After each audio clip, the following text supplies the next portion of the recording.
Muli ay masalamat sa pakikinig, no? Kahit medyo mainit ang panahon, pero ang mga salita ng Diyos po ay napakahalaga. Ngayon, ang ating pong pag-aaral ay ang patungkol sa mga tukso sa buhay ng isang Kristiyano, no? At alam po natin na ang temptation sa English or sa Tagalog ay tukso, Kapampangan, tukso. Ito ay nararanasan ng lahat. Alam po ba natin na hindi lang yung mga nakakilala sa Panginoong Jesus ang dumaranas ng mga tukso. Pati na rin ang mga hindi rin kumikilala sa Panginoong Jesus. Bakit nasabi ko yon? Kasi ayon sa banal na kasulatan, sige po, tingnan po natin magbukas po tayo sa Romans, libro ng mga Roma, chapter 2, verse 14. Romans chapter 2, verse 14. Sinabi doon na kapag ang mga hentil na hindi saklaw ng kautusan ay gumagawa sa batay ng panuntunan niya, ayon sa kanyang likas na pag-iisip, ito'y nagiging kautusan na para sa kanya. Ipinakita ng kanilang mga gawa na nakasulat sa kanilang mga puso ang panuntunan ng kautusan. Sa mga hindi po kinikilala ang Panginoong Jesus bilang Diyos tagapagligtas, ang lahat ng tao na nilalang ng Diyos, yung kautusan ng Diyos nasa puso nila, no? By nature, nasa puso nila. So kapag merong isang bagay na salungat sa mga panuntunan ng Diyos, halimbawa, yung pagpatay, no? Yung konsensya niya, yun ang nagsasabi na ang gagawin niya ay mali. Yun, kasi ang panuntunan ng Diyos ay malinaw sa mga kahit na hindi pa sila tumanggap sa Panginoon. So, ang temptation ay nararanasan po ng lahat ng tao, pero especially ng mga kumilala sa Panginoong Jesus bilang Diyos at tagapagligtas, no? At ang Diyos naman, alam niya ito, batid niya ito kasi dumanas din siya ng tukso. Dumaan din siya ng tukso. Kaya, ang Panginoon may mga tulong or mga bagay na pwede nating gawin para tayo ay hindi mahulog sa tukso. Buksan po natin ang ating mga Bible sa unang Korinto 10:13. Nakita na po natin. Siguro pwedeng ito na rin din basahin natin, no? Nakasaad dito sa 1 Korinto 10:13, hindi dumating sa inyo ang anumang tukso, kundi yaong matitiis ng tao.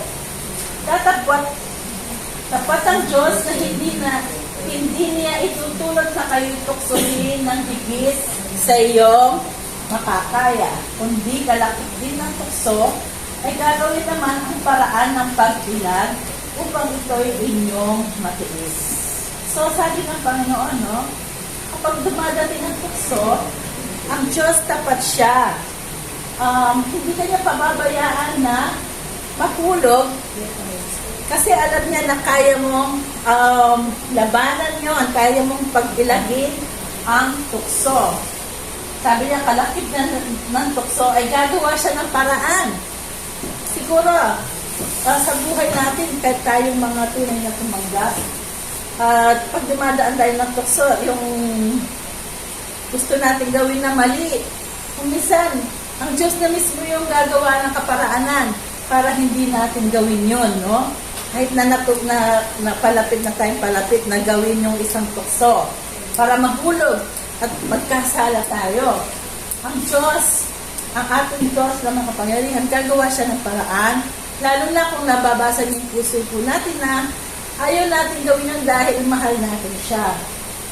Dahil ayaw natin siyang malungkot kapag sumuway tayo sa Kanya at mahulog doon sa tukso. Ngayon, ano po ba talaga ang kahulugan? Ano ba yung tukso talaga po? No? Ano ang kahulugan ng tukso? Sabi po sa Santiago, chapter 1, 13 to 15, Siguro magtatawag ka pa para mabasa mo. Si ma'am. Kung sabihin ng sino man, pagka siya'y inutukso. Ako'y tinutokso ng Diyos sapagkat ang Diyos ay hindi matutokso sa masamang bagay at hindi rin naman siya nanunukso sa kalimitan. Kung ang bawat tao ay natutokso, pagka naninila ng sarili masamang kita at nahinikaya. Kung magkagayon ang kahalayan, kung maipag-iliin nanganganak ng kasalanan, at ang kasalanan, pagka malaki na, ay namumuha ng kamatay. Yun. Huwag daw sabihin niya naman, kapag merong temptation sa harap niya or tinutokso siya, ako'y tinutokso ng Diyos. Bakit? Sabi dito, sapagkat ang Diyos ay hindi matutokso sa masamang bagay. At hindi rin naman siya nanunokso kanino man. Hindi po nanggagaling sa Diyos ang tukso. Iba po yung tukso sa pagsubok. No? Ang tukso, yung ini-entice ka niya, niyayaya ka niya para mahulog sa kasalanan. So, gumawa ng mga bagay na hindi kanais-nais, hindi ayon sa kagustuhan ng Diyos, no? So, hindi galing po sa Diyos ang tukso. Ang tukso ay imbitasyon para magkasala. So, ang Diyos banal siya. Hindi niya po ilalagay ang isang bagay sa harapan natin para tayo ay magkasala. Ito po ay salungat sa kanyang nature na isang banal na Diyos. Hindi po niya tayo ilalagay kahit kailan para tayo ay magkasala sa sitwasyon. Tapos, yung mismong tukso, hindi yung kasalanan. No? Ang mismong, yung bagay na nakaka-attract sa atin na magkasala, hindi kasalanan yun, yung tukso mismo. Paano siya nagiging kasalanan, sabi? No? Kundi ang bawat tao ay natutukso pagka nahihila ng sariling masamang kita at nahihikayat. Tapos kung magkagayoy ang kahalayan, kung maipaglihi, parang may naipanganak na siya, no? At nanganak ay magiging kasalanan. At ang kasalanan, pagka malaki na, ay namumunga ng kamatayan. So, kapag nahulog sa isang tukso at tuluyan ka na nagkasala, tapos naulit-ulit yon, mahihirapan ka ng umakon doon kung hindi ka patutulong sa hihingi ng tulong sa Panginoon, no? Para siyang magnet, no? Kapag palapit na palapit, ang hirap ng humiwalay. So, ano po yung mga kaparaanan? Paano po natin maiwasan ng tukso? Pero bago po yun, titingnan po natin, sino ba nagbibigay ng tukso? Bakit tayo ay nadadarang na pupunta doon sa sitwasyon na tayo ay natutokso? Kanino po galing ang mga tukso? Unang-una po, ang tukso ay galing sa dyablo, kay Satanas, no? Sinabi sa unang Pedro 5:8, kayo'y maging mapagpigil, kayo'y maging mapagpuyat. Ang inyong kalaban na dyablo, na gaya na layong umuungal, ay gumagala na humahanap ng masinsila niya. So, kailangan tayo maging mapagbantay sa ating mga sarili. Maging aware tayo na very active po ang dyablo, no? Hinahanap niya talaga na ikaw ay mapahamak, sumumoy sa Diyos. Kasi yun lagi ang kanyang pakay dahil siya ang pinuno ng evil. Siya ang God of this world. Siya may kapangyarihan siya, no? Na manipula ang mga bagay-bagay para tayo ay madarang para matukso tayo, para iharap tayo sa mga iba't ibang tukso na alam niyang mga kahinaan natin, no? Halimbawa na lang, syempre yung pinakaunang tao, si Adan at si Eva. Tinukso sila ng buhay na walang hanggan, kapangyarihan, magiging Diyos sila. Mga lies, mga kasinungalingan ang sinabi sa kanya. Yung tukso, parang maganda siya. Pero sa kabila nun ay kapahamakan, no? Para siyang mansanas ni Eva. Makintab, maganda, para maginhawa ka sa katawan. Mapapaayos yung buhay mo. Malilihis ka sa hirap. Parang yun ang ino-offer na mga kasinungalingan ng Diablo. At dinadarang po tayo sa iba't ibang klaseng mga tukso, no? At noon si Job, so kung babasahin po natin sa Old Testament, merong isang lingkod ng Diyos si Job, no? At hinayaan ng Diyos na tuksohin siya ng Diablo. Una, nilagyan siya ng maraming sugat, namatay ang mga anak niya, nawala yung mga ari-arian niya, at tinutukso siya ng Diablo. Sumpain mo ang Diyos, sabi niya, hinayaan yung ang mga bagay na yan sa'yo, hindi ka mahal ng Diyos, pinabayaan ka na niya. Pero si Job naging matatag siya at hindi siya natukso sa mga tukso ng Diablo. Pero sa New Testament, meron namang mag-asawa. Tingnan po natin sa mga gawa, 5:1-6. Kung sino po yung nakakita doon sa mga Bible po natin. Pakibasa po. Mga gawa, chapter 5, verse 1-6. Si Ananias at si Sapphira. Kwento po ito ng mag-asawa. Tingnan. Nung hayat po natin. Sige, si sister. Chapter 5, verses 1-6. Si ma'am. Makibasa po. Subalit mayroong mag-asawa na nagbenta ng kanilang ari-arian. Anias ang pangalan ng lalaki at Sapphira naman ang babae. Hindi ibinigay ni Anias sa mga apostol ang buong pinagbilhan ng sinang-ayunan naman ng kanyang asawa. Isang bahagi lamang ang kanyang pinagkatiwala sa mga apostol.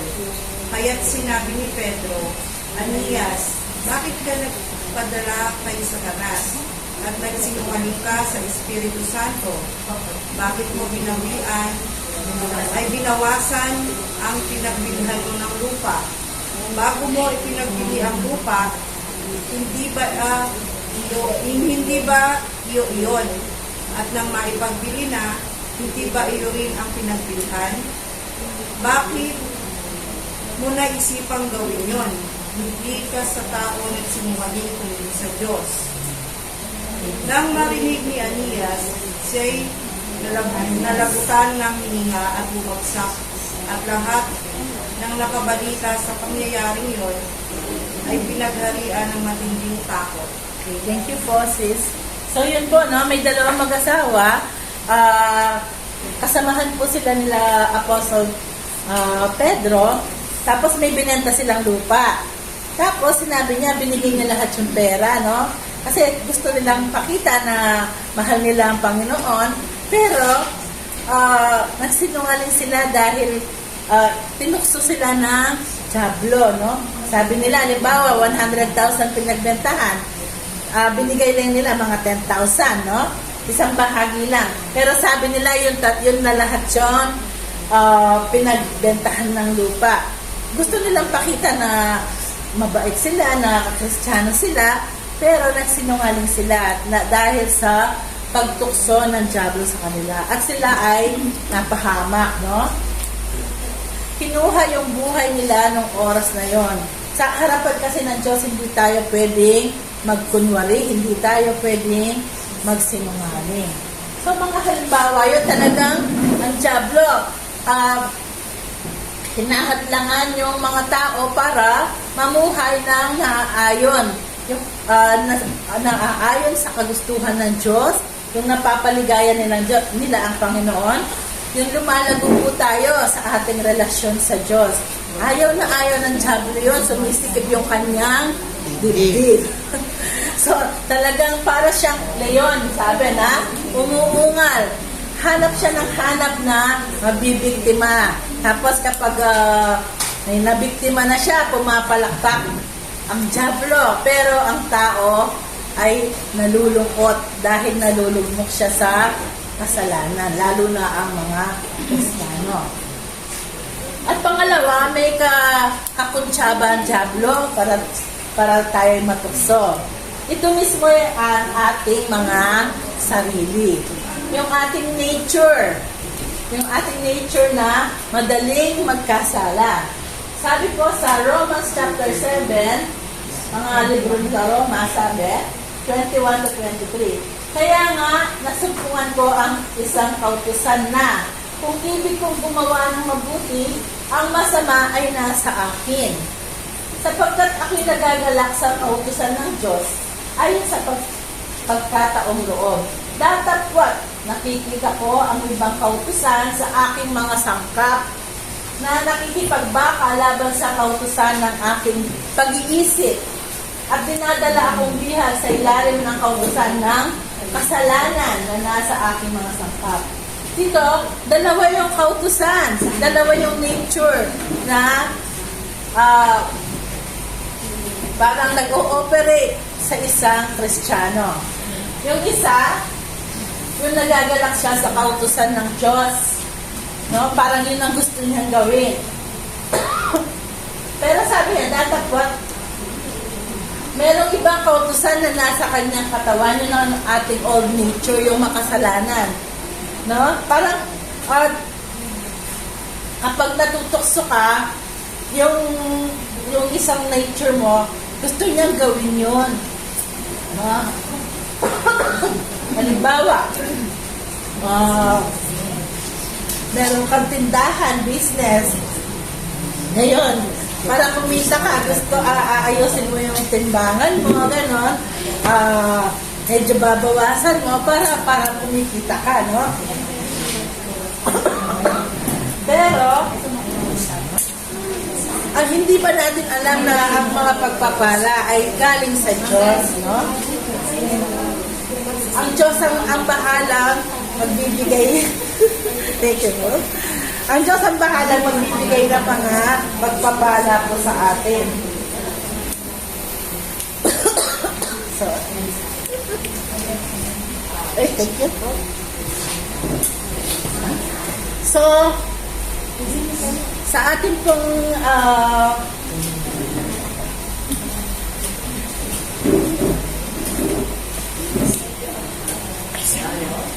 sa ating pong mga sarili ay meron tayong isang nature, no? Diba? Ang isang Kristiyano kapag tinanggap ng Panginoon, isa na siyang bagong nilalang. Pero nandun pa rin yung kanyang old nature. Ngayon, kung ano yung nagiging malakas sa kanya, yun ang nangingibabaw sa kanyang mga ginagawa, sa kanyang mga kaisipan. So, dalawang parang naglalaban yan. Ano yung mas malakas? Yung kanyang bagong pagkatao dahil sa tinanggap niyang Panginoon, o yung kanyang lumang pagkatao, yung makasalanan na madaling mahulog sa kasalanan. So, naglalaban po yun. Yun po yung ating babantayan sa ating mga sarili. Kung mas malakas yung ating old nature, bumabalik tayo doon sa naunang nature natin, yung magagalitin, tapos sinungaling, tapos yun yung mga bagay na lumang tayo, yung lumang tayo nung wala pa tayo sa Panginoong Jesus, no? Ngayon po, paano tayo hindi mahulog sa tukso? Ito po yung mga binibigay ng Panginoon para tayo ay hindi mahulog sa tukso. Una daw po, literally, lumayo tayo. Literal na lumayo po tayo sa tukso, no? O, tukso, sabi ng kanta. Layuan mo. Hindi yung tukso na alayo sa'yo. Yung ako ang lumayo sa tukso. Lalayo.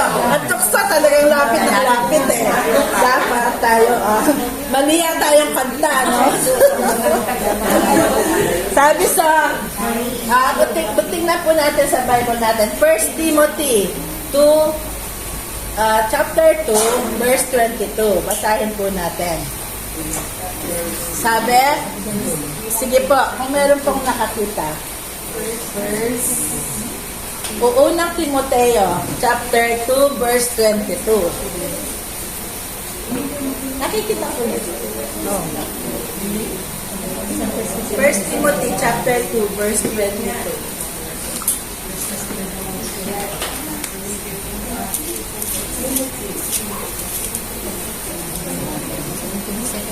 Yeah, may nakakita na po. Si Ma'am. 1 Timothy, chapter 2, verse 22. Ang 1 Timoteo po, Opo. chapter 2, verse 22. 22. Hanggang ano lang po kasi Chapter 1 Timothy, chapter 2. Baka 2 Timothy.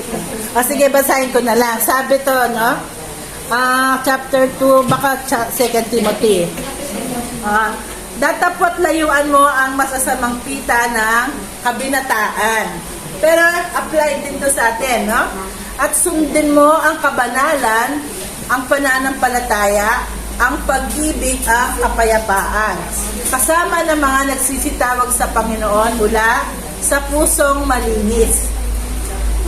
Ito ay advice po ni Paul kay Timothy.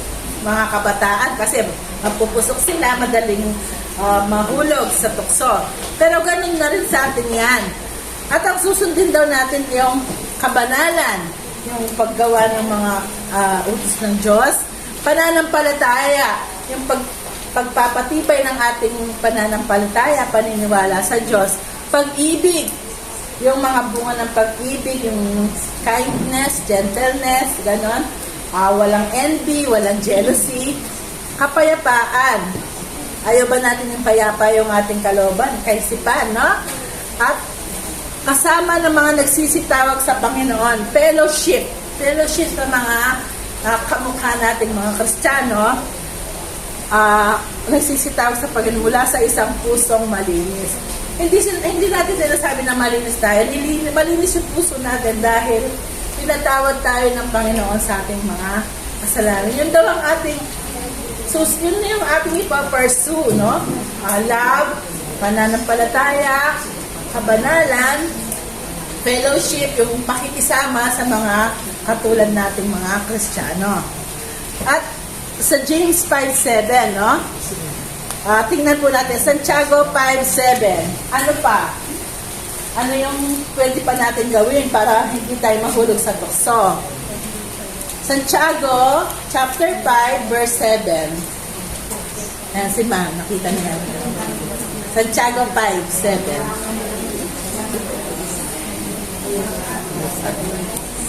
Santiago 5:7. Kaya nga mga kapatid, magtiyaga kayo hanggang sa pagdating ng Panginoon.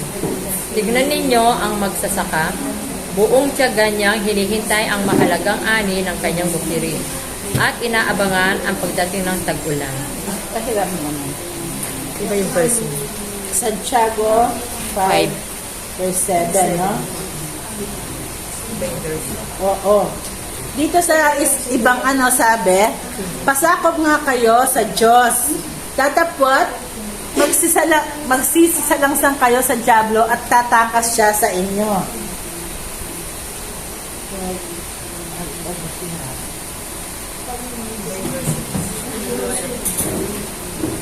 Verse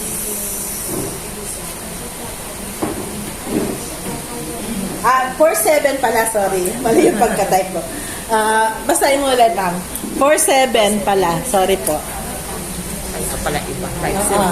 Pasako. Okay, 4:7. Kaya nga, pasakop kayo sa Diyos, labanan ninyo ang dyablo at lalayuan niya kayo. Yun, pasakop daw tayo sa Diyos.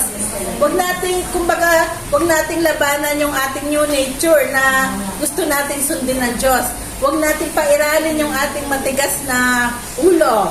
Kumbaga, sabi, labanan ninyo ang dyablo kasi ang dyablo ang tumutok sa atin. Tapos, kung aayon yung ating old nature, hindi nanalo na ang dyablo. Kaya tayo, magpapasakop tayo sa Diyos sa pamamagitan ng pagsunod. Yung ating pairalin ay yung bagong nature po, naturalesa, na binigay ng Diyos sa atin nung tanggapin natin siya bilang Diyos at tagapagligtas po natin, no? Tapos, isuot ang baluti. Ano ba yung baluti na to? Meron tayong armor na pwede nating isuot. Epeso naman, sa Ephesians chapter 6, verse 11. Ano ba yung pwede nating isandata para makaiwas tayo sa pagkahulog sa tukso? Ano ba yung mga sandata po natin? Sige po. Gamitin ninyo ang lahat ng kagamitan, sandatang pandinis, nakaloob ng Diyos upang mapaglabanan ninyo ang mga pakana ng Diablo. Sige po, sabihin po natin. Sapagkat hindi tayo nakikipaglaban sa mga tao, kundi sa mga pinuno, sa mga may kapangyarihan, at sa mga tagapamahala ng kadilimang umiira sa sanlibutan sito, ang mga hukbong espiritual ng kasamaan sa iyong papawid. Kaya isuot ninyo ang kasuotang pandilma na mula sa Diyos. Sa gayon, makalalaban kayo kapag dumating ang masamang araw na sumalakay ang kaaway, upang pagkatapos ng labanan ay madagdag pa rin kayong nakatayo. Matatag pa rin kayong nakatayo. Kaya maging handa kayo. Ibigkis ang inyong baywang, ang sikoron ng katotohanan at isuot sa dibdib ang baluti ng katuwiran. Isuot ninyo ang sandalyas ng pagiging handa sa pangangaral ng magandang balita ng kapayapaan.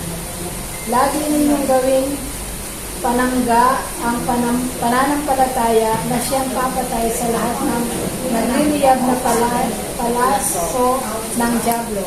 Isuot ninyo ang helmet ng kaligtasan at gamitin ang tabak ng Espiritu na walang iba kundi ang salita ng Diyos. Ang lahat ng ito'y gagawin ninyo na may panalangin at pagsasama. Manalangin kayo sa lahat ng pagkakataon sa patnubay ng Espiritu, lagi kayong maging handa at patuloy ang panalangin ang lahat ng hinirang ng Diyos.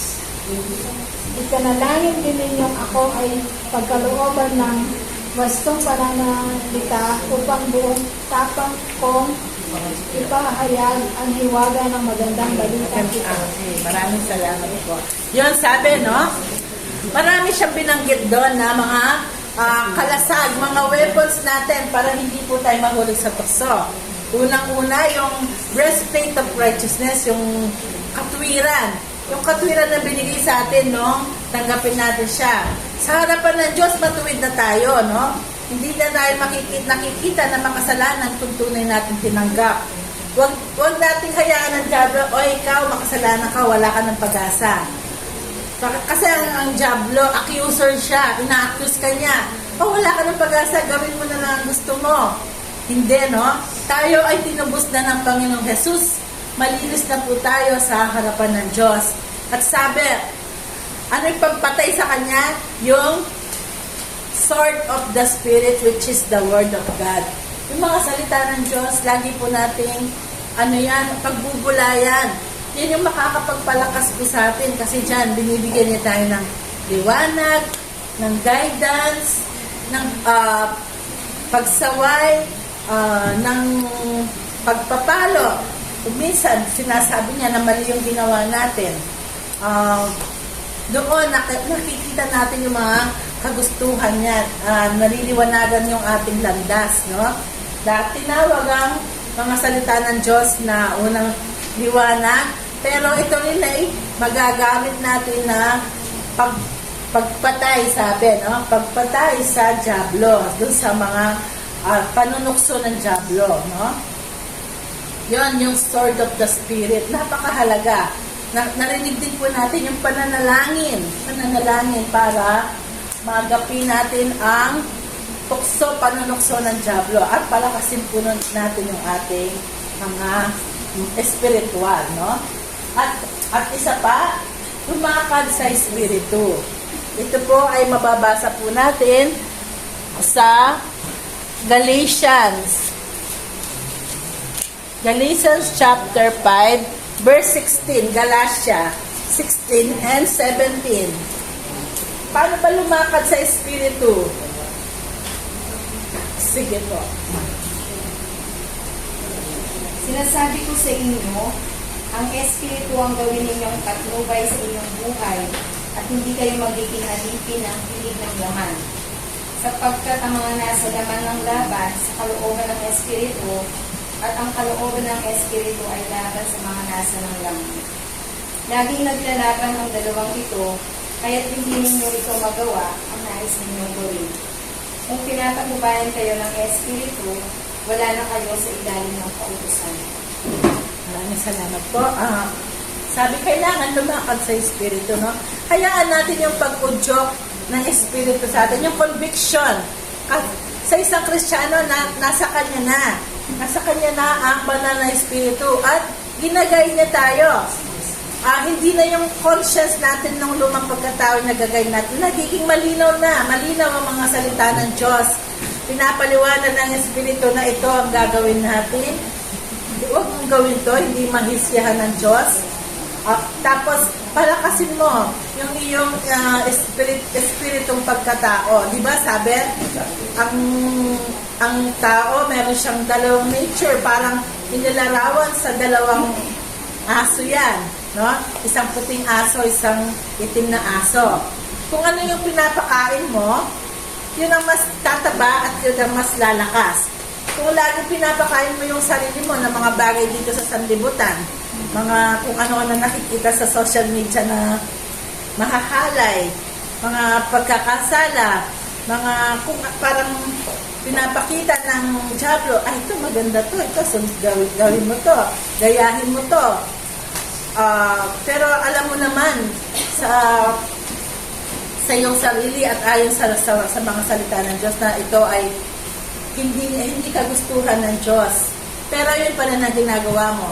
Dapat ang mga kaisipan natin, ang mga ginagawa natin ay yung nakakapagpalakas sa ating buhay spiritual, pananalangin, pagbabasa ng kanyang mga salita, pagfe-fellowship sa mga katulad natin Kristiyano, at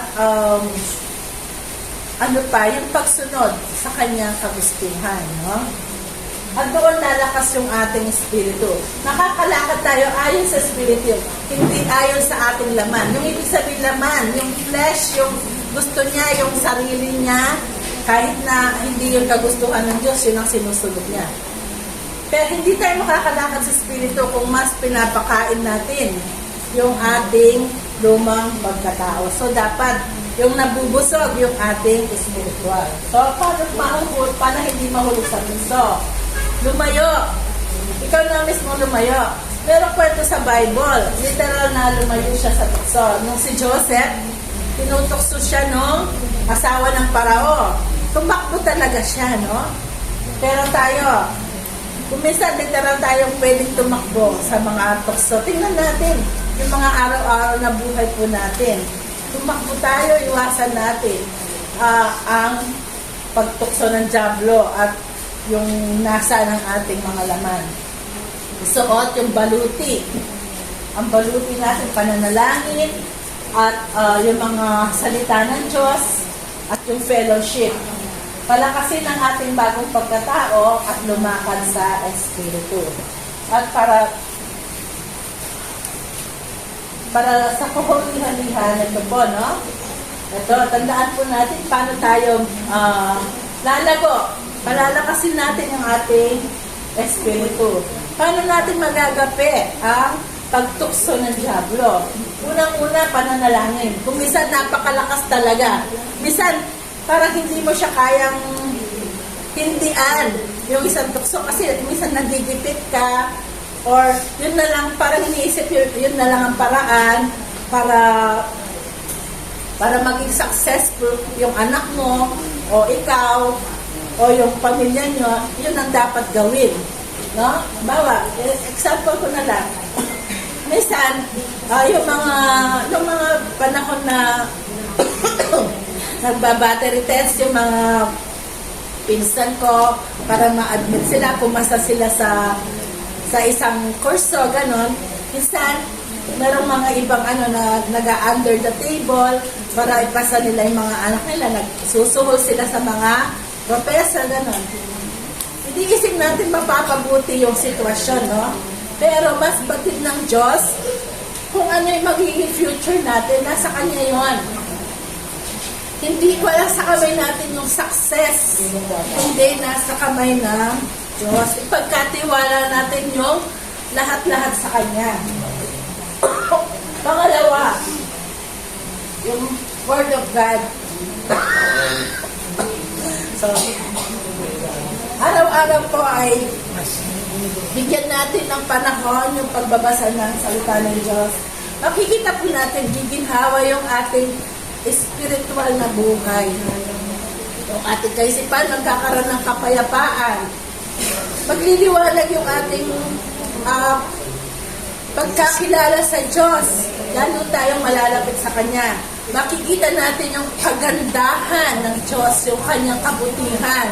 Para ba nakikilala mo yung isang tao, lalo siyang gumaganda, lalong pumopogi sa aking harapan, na-appreciate mo siya. Napakabait pala ng Diyos. Napakabuti pala niya sa akin. Ito pala siya, na makapangyarihan pala siya, kaya niyang gawin. Konti-konti na nare-reveal sa atin ng Panginoon, no? Kailangan basahin po natin ang kanyang mga salita. Paano mo makikilala ang isang tao kundi mo siya, kailangan araw-araw, ang Panginoon nandun siya sa salita ng Diyos, kung sino siya. At fellowship, napakahalaga nito. Kung minsan, ang mga kapatid sa Panginoon, sila ginagamit ng Diyos para ikaw ay lumakas. At yung mga pagsubok nila, nasi-share sa'yo, yung mga nadadaanan din nilang mga iba't ibang mga klaseng experience, no? At iyon ay nagiging kalakasan sa bawat isa. Sabi nga, halimbawa, isa kang kumbaga yung baga. Kapag nalayo ka sa kasama ng mga baga, anong mangyayari sa'yo? Manlalamig, mamamatay. Pero kung sama-sama kayo, ay magliliyab kayo, di ba? Ganon din ang isang Kristiyano. Kailangan may fellowship siya para hindi siya mamamatay, manlalamig at mamamatay. At pinakahuli, ang mag-uudyok po sa atin para huwag mahulog sa tukso ay alalahanin natin ang Panginoong Jesus, yung ginawa po niya sa atin, yung pag-ibig niya sa atin, namatay siya sa krus. Ano ba naman yung layuan natin, yung isang tukso na to? Siya, binigay niya ang buhay niya, no? Upang tayo ay maligtas. Marahil hindi tayo mahulog dun sa penalty of sin, dun sa consequence ng sin, yung pagkahulog sa impyerno. Nagtirap siya sa krus, namatay siya, inalibusta siya, lahat yung dinanas ng Panginoon, tiniis po niya para sa atin. Tuwing lalapit ang tukso sa atin or parang nahihila na tayo, alalahanin po natin ang ginawa ng Diyos po para sa atin. Yung pag-ibig po niya sa atin, yung sakripisyo niya sa atin. At ipagkatiwala po natin lahat sa Kanya. Huwag tayong padaya sa dyablo. Huwag nating hayaan yung sarili natin na maging gustong komportable, sundin ang dyablo, sundin yung mga bagay na o parang pansamantala. Pero sa kabila nun ay idadala tayo sa kapahamakan, sa kasalanan, no? At unti-unti ilalayo tayo sa Diyos, magiging guilty tayo at manlalamig tayo sa ating pananampalataya. So, ang kung gagawin natin, manalangin, makipag-fellowship, magbasa, limingin, mabuti ang mga salita ng Diyos, at laging aalalahanin natin ang ating Panginoong Jesus. Okay, thank you very much po sa pakikinig. At salamat sa Diyos, no, kahit medyo mainit, ay nakapag Bible study po tayo. May mga katanungan po ba? Naintindihan mo. Maraming salamat po. Tayo po lahat ay tumayo.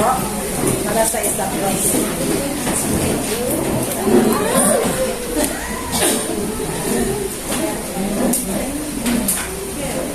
Sige po, tayo pong manalangin.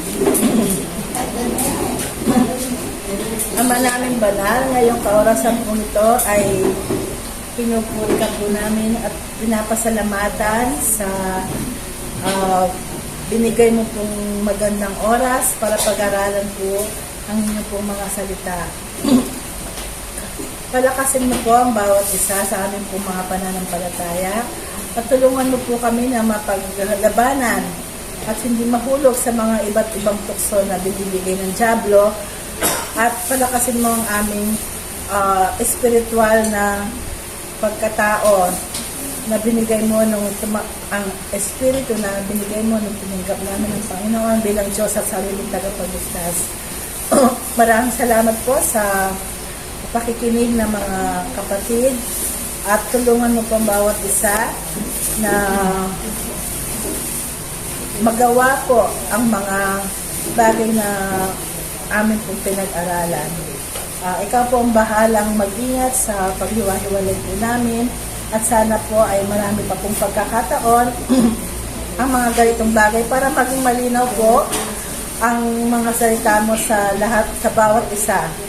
Ang wala pa pong tunay na relasyon sa iyo, sana ay maging malinaw na ang aming Panginoong Jesus na isa siyang Diyos na nagkatawang tao at hinandog niya ang kanyang sarili doon sa krus ng Kalbaryo upang pagbayaran ang lahat ng aming mga kasalanan. Siya ay namatay at muling mabuhay upang lahat ng tumanggap sa Kanya ay magkaroon ng buhay na walang hanggan. Tulungan mo po ang sino man na wala pang relasyon na sana ay makilala niyang Panginoong Jesus. At ang mga kapatid naman po na tumanggap na, sana ay tulungan mo silang lumago din sa kanila pong mga pananalita. Ang lahat pong ito ay aming hinahabilin, pinapasalamatan sa tanging pangalan po ng aming Panginoon at tagapagligtas na si Jesus. Amen. Amen. Thank you very much po.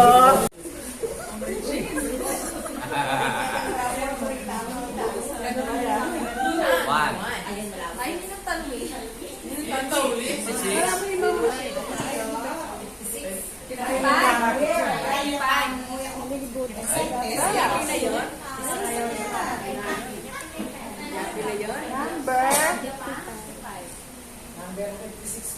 56 natin. Tingnan natin. 56. Oh, 56. 56. Kaya pa ba? O, ulitin natin, ulitin. Trial niya pa, ma.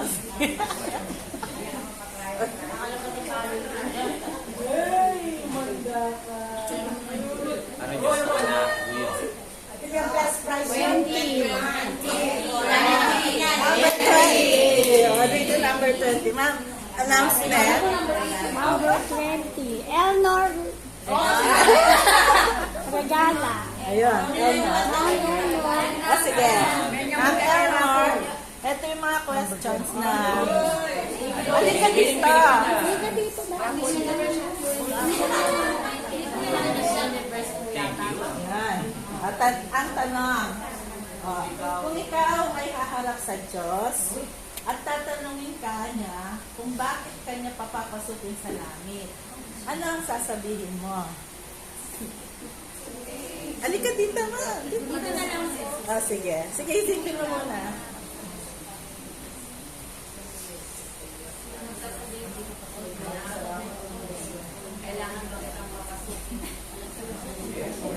Na coaching.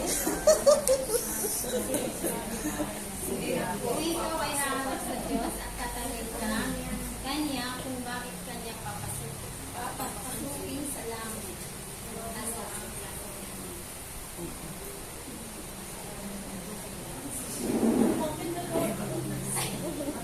Sige. Halimbawa, nasa langit ka na. Elnor, ano yung, bakit kita papapasukin, sabi ng Diyos? Ano yung karapatan mo na nandito, pumasok sa langit? Sige. Tatanungin ko po kung dapat na papasok po ako Kasi? dahil ng ating kasalanan. Sige, kung ano yung nasa puso mo. Oh. Kahit gaano na po karami ang ating kasalanan. Karapat na sa lupo na kapatawad. Kaya, Sige. kasi siya po ang ating Diyos sa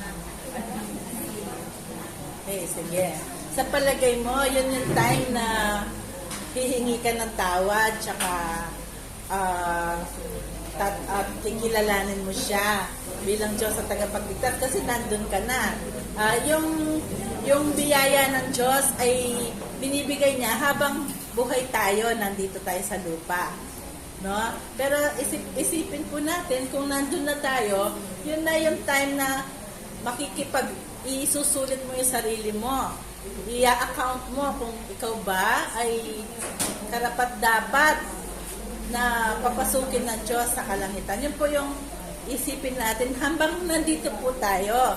Hindi yung nasa harapan ka na ng Diyos, doon mo isipin, doon ka makikipag-tuos sa Diyos.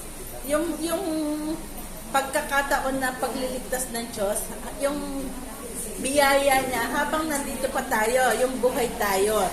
Ito yung pagkakataon po na binibigay ng Diyos para tayo ay magkaroon ng chance na tanggapin niya sa kanyang kaharian. So, sabi nga, ang Panginoon niya, dinidelay niya yung kanyang pagdating, tsaka yung pagbunaw sa mundo, yung kahatulan. Pero, this oras na namatay ka na, kinuha na yung kaluluwa, at yun na yung time. Yun na, tapos na yung period na pwede kang humingi sa yung kapatawaran ng kasalanan at kilalanin ng Diyos bilang si Jesus bilang Diyos mo tagapagligtas, no? So yun, ma'am. Habang may hininga pa tayo, andito ang pagkakataon. Sige, next na. Next po.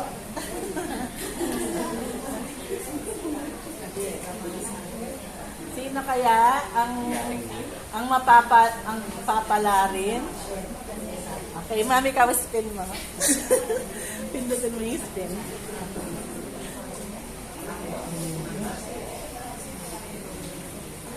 Okay.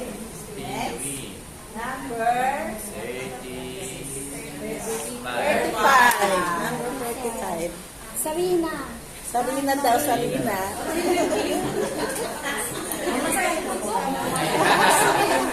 Wala sa ulo yan, nasa puso. Question. Yung sa'yo, question.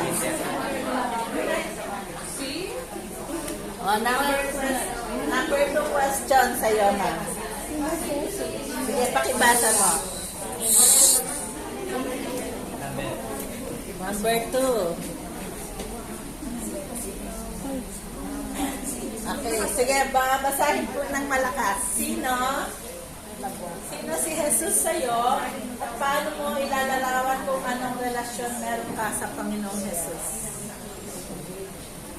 Sino si Jesus sa'yo? Sino siya? Yung kung ano yung nasa Para po sa akin, oo, para based sa'yo. on experience ko, Oo. gumagamit po siya ng ibang tao para tumulong sa akin nung panahon na kailangan ko po. Tapos, ano yung ilarawan mo, describe mo kung ano yung relationship mo sa kay Jesus.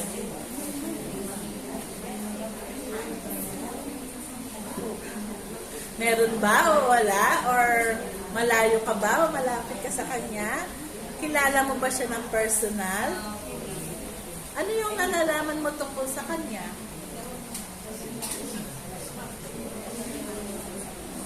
Gaya po na sinabi ko, gumagamit lang po siya ng tao na pwedeng tumulong sa akin sa ibang tao. Na kahit hindi ko sabihin na pengin tulong, meron mga tao kusang lumalapit sa akin. Pero, sino si Jesus sa'yo? Sino siya? Halimbawa, si yung katabi mo, siya si ano mo siya, anong pagkakilala mo sa kanya? Si Jesus, ano yung pagkakilala mo sa kanya? Siya po yung ipagpapagligtas ko lahat ng bagay na naranasan. Okay, sige. Thank you po, ma'am. Thank you. Sige, last, bago tayo mag-devotion. Isa pa.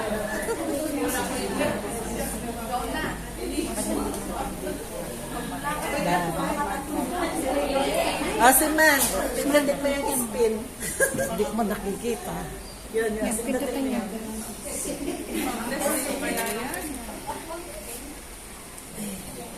Yes. Number 47 yata, 46. 46. Arcelia Lega. Ayan. Ang question naman.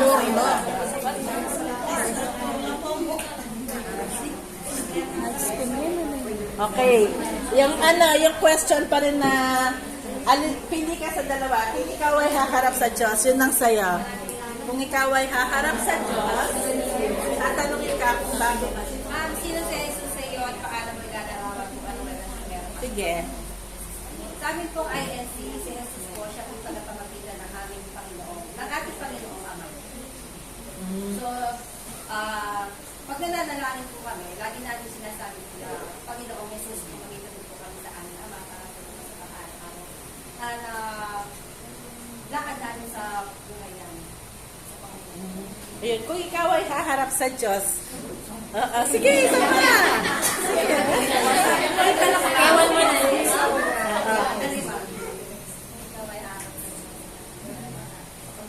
Tatanungin ka niya kung bakit kanya papapasukin.